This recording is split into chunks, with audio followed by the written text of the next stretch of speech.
Hello, everyone. Welcome to chapter 171 of The Last Thoughts of a Busy Mind. This one titled, I Despise Gamification. Now, first of all, if I sound odd, it's mostly fatigue. I'm recording this at 8 a.m. on Friday after a very, very long Thursday and a beginning of an even longer Friday. We have so many things planned for today. I mean, it's genuinely going to be a problem. It's not. I'm happy, but okay. Let me say that outside of the first two episodes of this season, which is chapter 166 and 167, the rest have I in the title, which is to appease my OCD is probably something I will do until the end of the season because it sounds fun. I should have thought of that from the beginning. But let me tell you about my drink today, which is some non alcoholic malt beverage, lemon flavor. Yay! I have to really limit my use of malt beverages and, in general, carbonated things because I recently did a blood test and apparently I have issues with them. Who knew that abusing them for so many years would lead to problems? I almost can't believe it. I can. I can. I very much can. Anyways, why did I call this I Despise Gamification is because, well, I do. I despise gamification, but why am I talking about it now? Well, it's because I fairly recently have read the book I Am Glad My Mom Died by Janet McCurdy. If you stuck around to the end of the last episode, you probably heard me talk about it, how I started reading it, and I am going like 10 chapters at a time. I broke that rule. I read 15 chapters sometimes, or, well, no less than 10. I kept it at a 10. I haven't read the like actual narrative book for a while, so it was kind of hard for me to do that. But I read that, and while I was reading that, I realized how gamification was affecting Jeanette. Basically, the way we have designed our lives around milestones and achievements and streaks and like filling up a bar, an imaginary bar, to do with like stamina or energy or something like that. But yeah, I read that recently and it's a little bit, it's kind of, there is, I'm not finished yet, basically. And then I remembered my Fitbit Sense, which, for those of you who don't know, the night I got my phone stolen, the night before that, it stopped working. I haven't wore it since. Apparently, it's a common issue. I searched the forums. Apparently, it's very common that after a year to an 8 to 18 months, it just doesn't work. It starts overheating and not working. And another thing is a lot of people around me are using Duolingo. Now, I have used Duolingo back when it wasn't even cool. No, no joke. When it first started out, my cousin was using it to learn German because she was moving to Germany, and so she told me, yeah, this is a good app. I installed it. I did like 2 lessons and realized I can't do it. At least not at that time. I may be able to do it now, but since then, back then it wasn't really well known. But right now it's kind of a phenomenon. You know, the owl is fucking everywhere. All of these led me down to a bit of a path. and realize that how much of the life we'll live is gamification and trying to stick to certain milestones. Oh, I'm gonna have to keep my Duolingo streak. I have to. Well, for me, Fitbit was walking. Like, oh, I have to walk this distance, get this many steps in, or sleep in such a way that I get my score to this. And when you assign a number to an activity which is not originally supposed to have that, like it's not math, it changes it. I'm sure I'm not the first one. If you're on internet, you have heard gamification has ruined everything probably a dozen times a day. But I know I'm not unique in that, but it has changed things because when that happens, when you gamify something, you don't do it better, you just do it faster in order to get the score.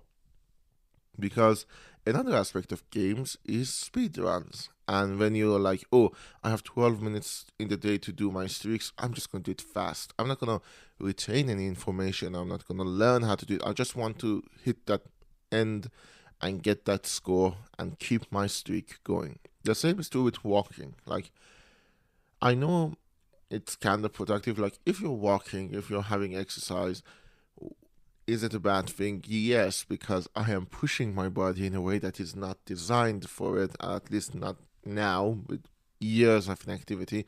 So I do a day of like 10,000 steps, and then the next day I can't move. And worse, games can be abandoned. They don't, when you gamify something, you don't make it a lifestyle. Again, when it comes to like Duolingo or other apps like that, you don't retain the information that you're gaining. And when it comes to uh, exercise or sleep or stuff like that, it's not habit forming, it's just instantaneous gratification.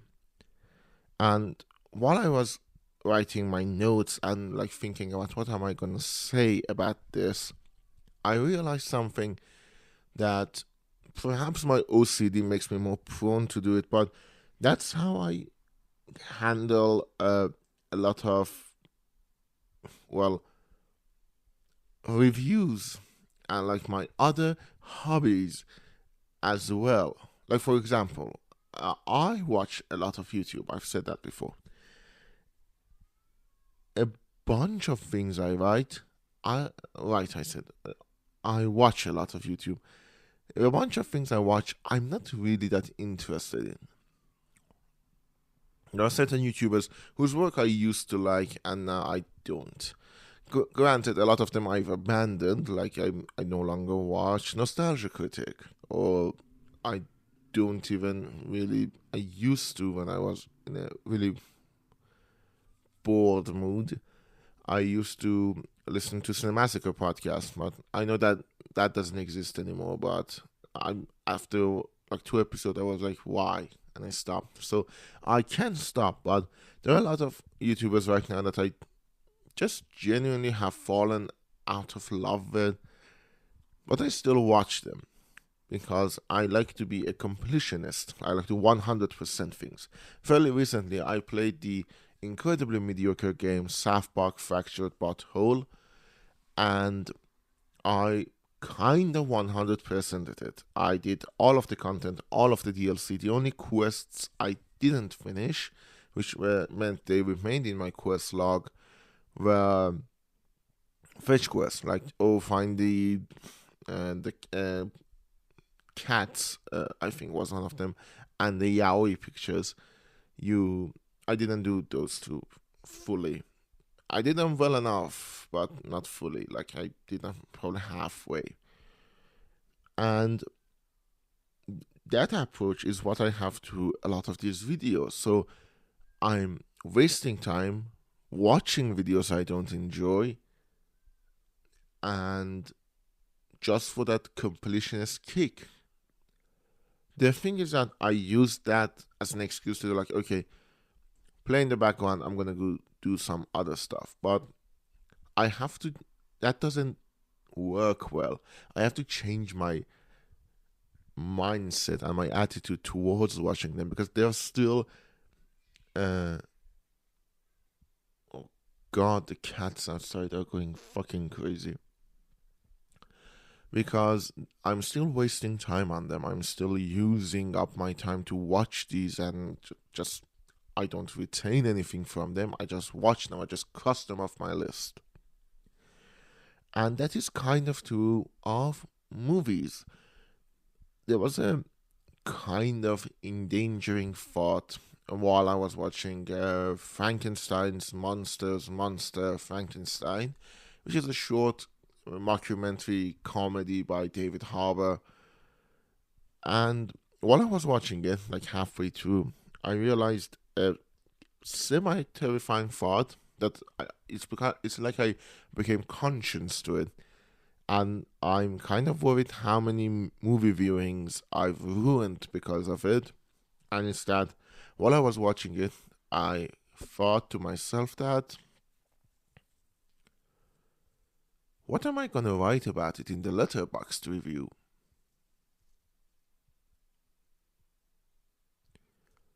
To me, that cheapened the act of watching the movie by a massive margin. Like, I wasn't watching the movie, I was trying to find a way to make the number at the profile section of Letterboxd go up a little bit until I get to 100. Probably it's like 88 now. Oh, I can do it. I can watch like 12 movies. I've gotten old. Back then, 12 movies was like a 2 day thing, but right now I'm old. And actually, that was kind of a problem as well. Like that from early on, I used to just watch shit, and now a lot of things have bled into each other. Like for example, the fact that I watched all of the Hammer Draculas like in rapid succession means that I don't know which event happened in which Dracula movie. The ones I am certain of are like ones with massive style changes. Like I can kind of remember what Dracula 1970 AD was about, because that was such a massive shift. But ask me what happened in Taste the Blood of Dracula, or um, the other one, Scars of Dracula, or Dracula Prince of Darkness, and I can't tell you anything, because they have bled into each other so much, because I watched them in such rapid succession, because at the end of the day they were items off of a checklist. No, they were quest items. They were quests that I was doing. And looking at the world in that way cheapens and ruins a lot of things. Part of the reasons I think I can't do certain tasks is because I haven't found a way to, excuse me, gamify them. For example, there is no gamification of learning a new skill. That there is. There's actually very much, and probably it works for some people, not for me. But when I'm playing a video game at an RPG, the skill gain isn't as exciting to me. Usually, the experience of doing the quest is the exciting part to me. I sometimes see skill as a hindrance than a goal, which I know. I know it's a sad look into my brain, but it is what it is. And because of that, I haven't learned a lot of new skills. I haven't learned audio mixing like I wanted to. I haven't learned color grading like I wanted to, because I can't find a way to gamify them. Now, works help with that. Like motivation to do this for the work or for a job or a project do help with that. But even that isn't enough to get me to do a lot of things. I'm not going to the doctor because that's not a quest. But watching a movie every day for 30 days, oh, that is a quest. Doing this is a quest. And I've realized how much I've participated in the gamification of my own life, and I don't like it. I don't like the fact that I look at these as like numbers that need to go up for quests to be checked off because I'm a completionist. Because again, an important aspect of gamification is games can be and sometimes are abandoned if they're not fun. After a while, I stopped caring about my walking, my Fitbit number counter because, well, it wasn't fun. And, I'm abandoning that quest. It wasn't fun. It was a fetch. It was a fetch quest. It was a scored quest. I'm not gonna do that. And like that's partly the reason I'm stuck with some of the things that I'm stuck with that I can't do. Like I can't do the um, swords properly and sit down and do it because it's like, oh, they're not turning out as well as I wanted it in my head. That quest wasn't as fun as I thought. Okay, let's forget about it. And I don't like what that is doing to me. I feel like it's actively hindering my ability to do things. It certainly extends the time of everything that I need to do things. Like I used to be able to make videos every 3 days back in the born and quarantine days. Now I can even make one in a month. Granted, my own standards have changed, but the gamification thing even actually brings me back to my YouTube thing because now I've tried my hardest to not let it happen. Like, this is the one I actively worked against. I don't look at analytics for this show or for a lot of my YouTube videos because I know if I go down that route, my OCD will kick in and goddamn, we will not have a very fun time and I probably will ruin another aspect of my life. I hmm, like I don't look at subscriber counts as much as I probably should if I want to sustain a YouTube quote unquote career. I don't look at analytics. I don't look at what audiences respond to. I just do it because it makes it fun for me. And that's not the best approach, probably, but it's one that has made the fact that I make videos fun for me. Because otherwise, it's a game. It's a game that I don't know how to play, and I don't play it well. And you know what? I'm gonna abandon it pretty soon.